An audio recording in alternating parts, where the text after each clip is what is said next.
Oh, it's all right. I'm sure that we can handle this situation maturely, just like the responsible adults that we are. Isn't that right, Mr. Poopy Pants? Voices blending, melodies ascending, harmony in the air. Our songs are never ending. In the barber shop we create magic. Brad and John show, yeah. It's pure classic.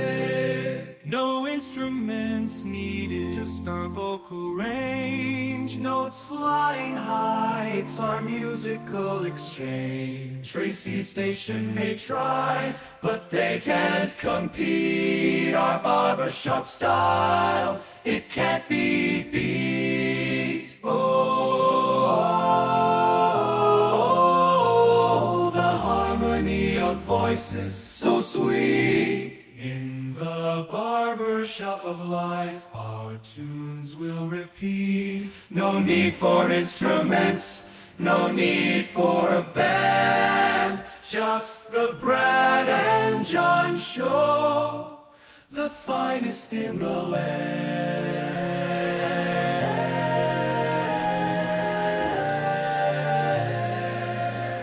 You know, normally I try to hit really hard on Fridays because I've always loved Fridays. I don't know about you, John. When you were in school, weren't Fridays special because you knew that that was the last day of school? Absolutely. And I also, now that I'm older, I realize that a lot of times the teachers themselves would mail it in. Like in my generation, you know, like when a teacher rolled in the big television on one of those video carts and said, hey, you guys can watch a movie today. The teacher was probably hungover, but the teacher was probably also just really excited about it being Friday themselves. And if the teacher was single about, happy about a date that night, right? Yeah, maybe, Brad. That's a little PG-13 for a Friday. You think, John?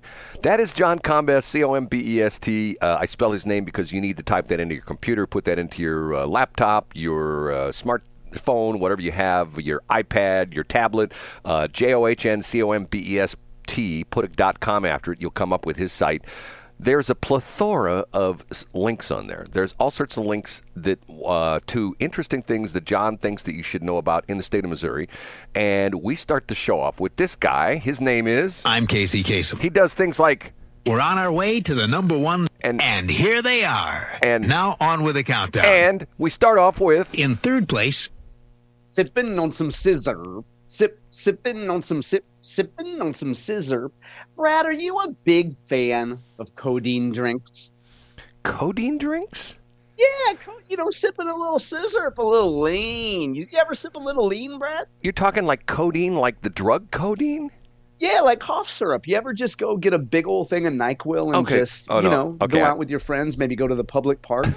No. Or go to the Pepper Lounge and just sip on your lean? You don't do that, Brad? I've never done that, John. I'm sorry. I guess I'm a nerd, wow. Right?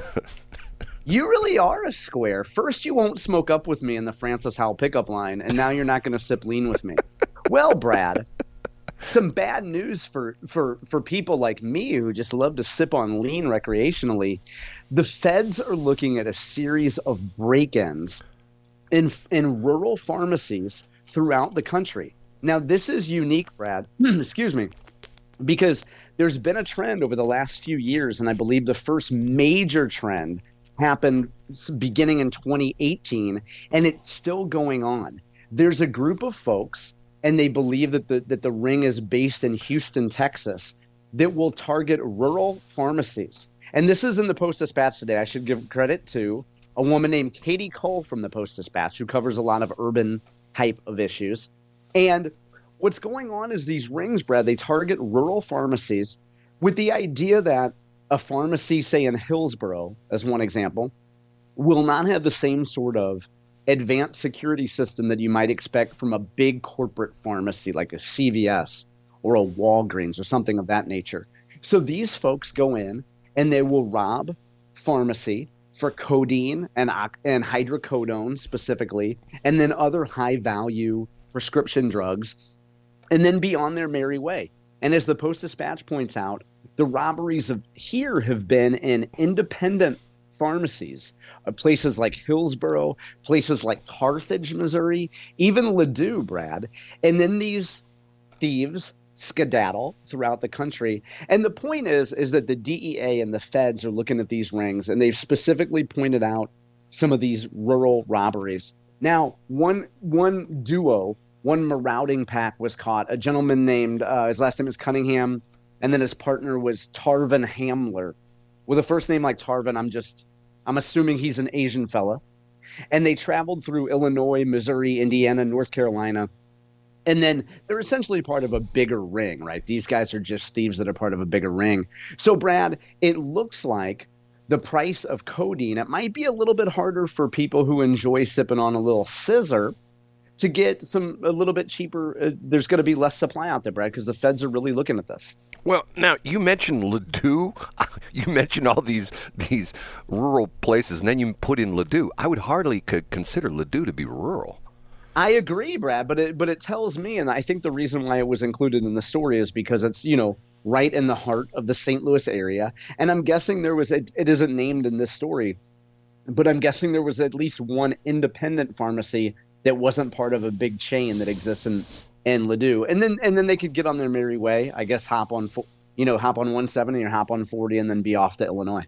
170, if you ever drive 170, I'm on 170 quite often. 170 is the world's best interstate.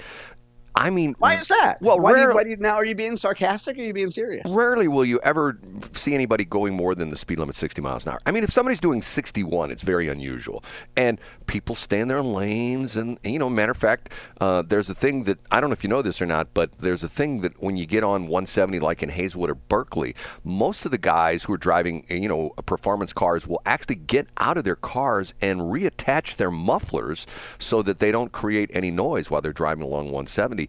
And they'll stay in their lane, and they will maybe 62 miles an hour is being and there's been rumors that like people driving up and down 170 have firearms and they discharge their firearms at each other in 170.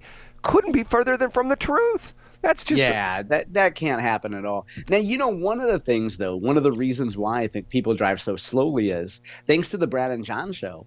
We've encouraged people to more closely proofread billboards that appear on the side of 170.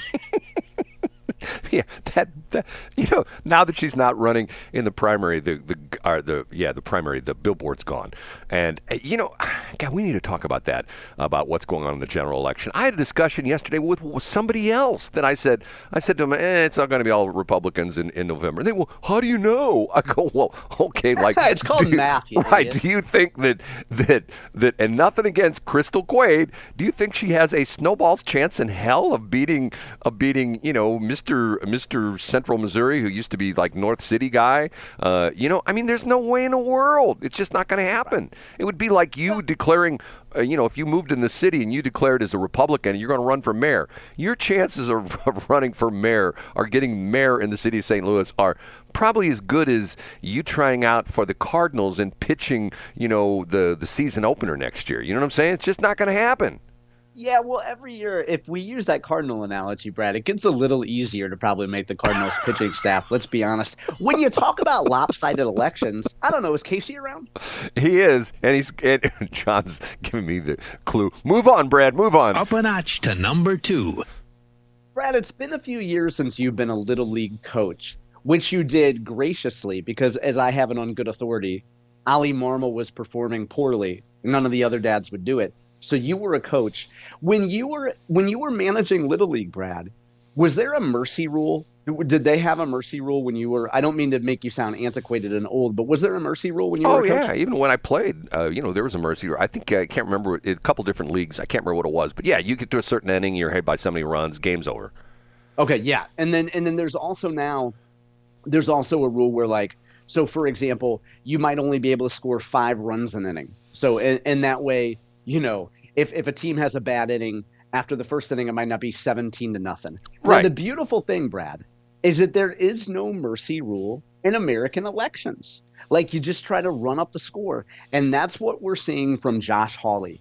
Josh Hawley has a brand new digital ad out featuring a national sports superstar. Brad, have you seen this? Did you hear this? Or am I going to be the first one to tell you about this? I have not heard this. Who is this? Yeah.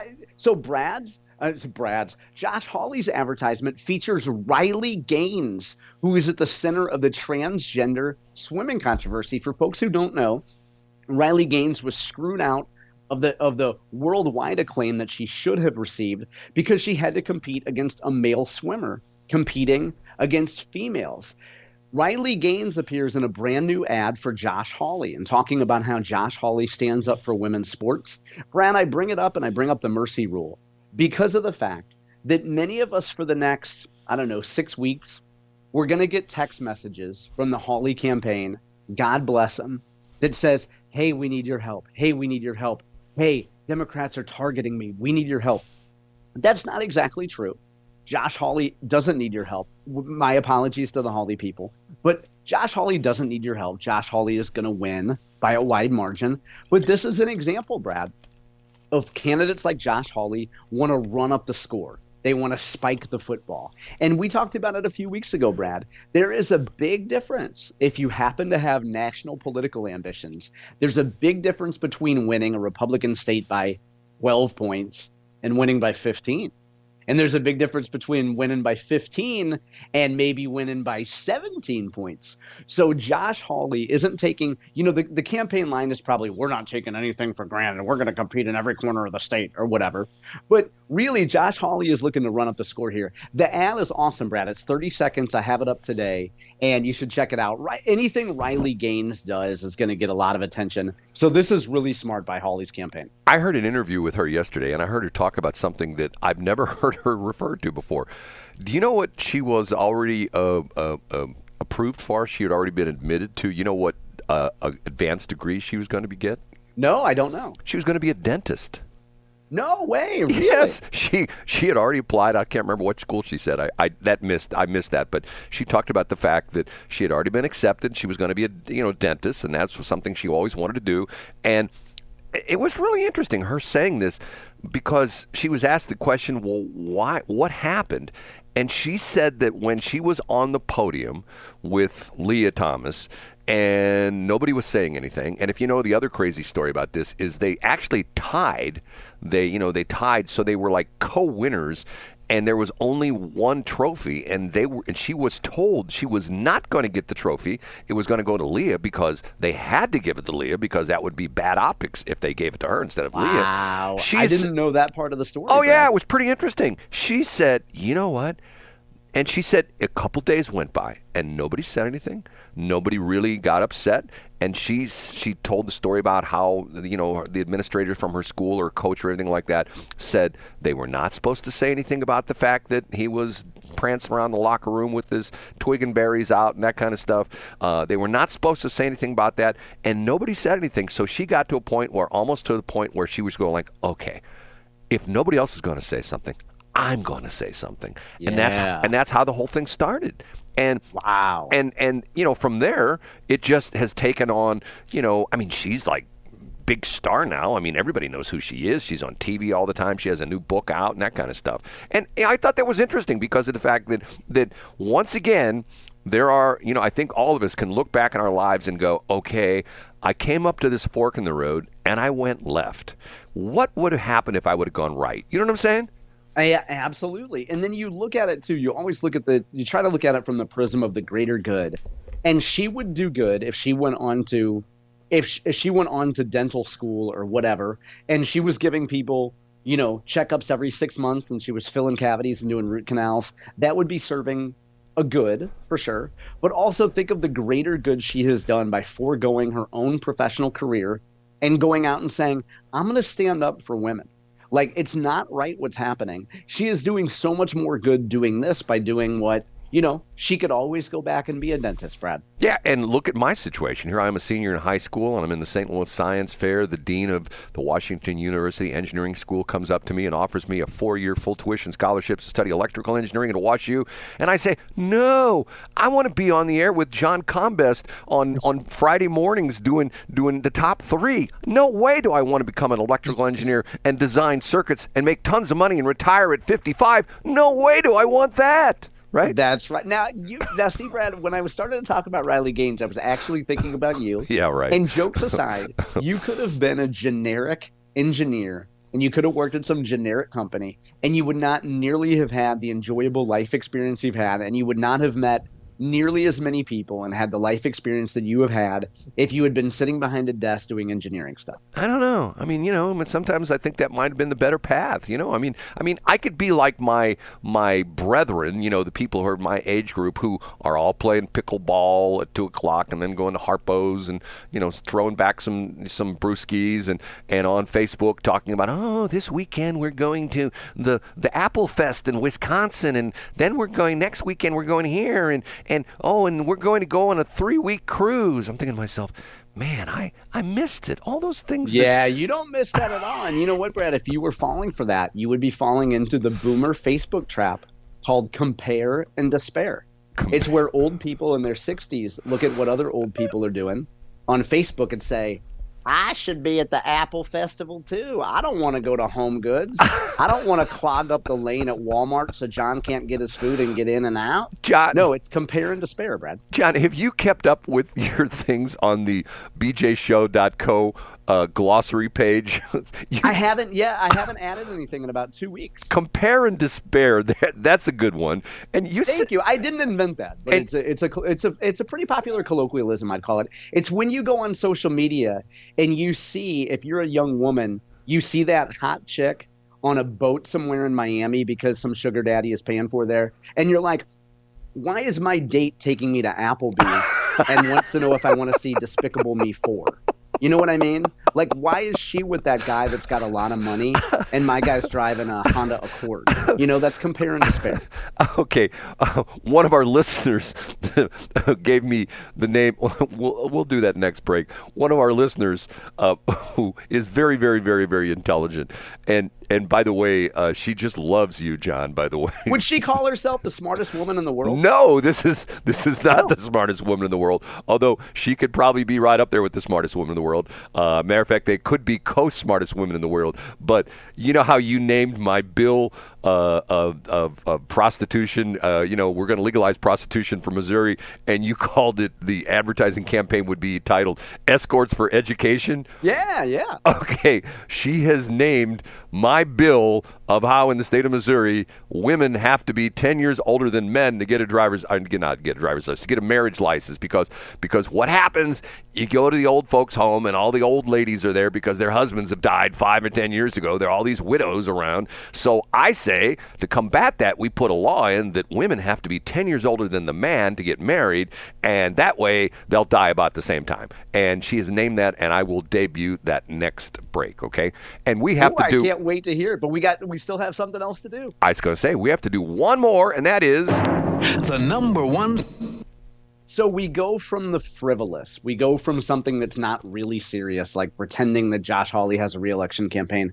By the way, I have a link up today, Brad, to U.S. News and World Report.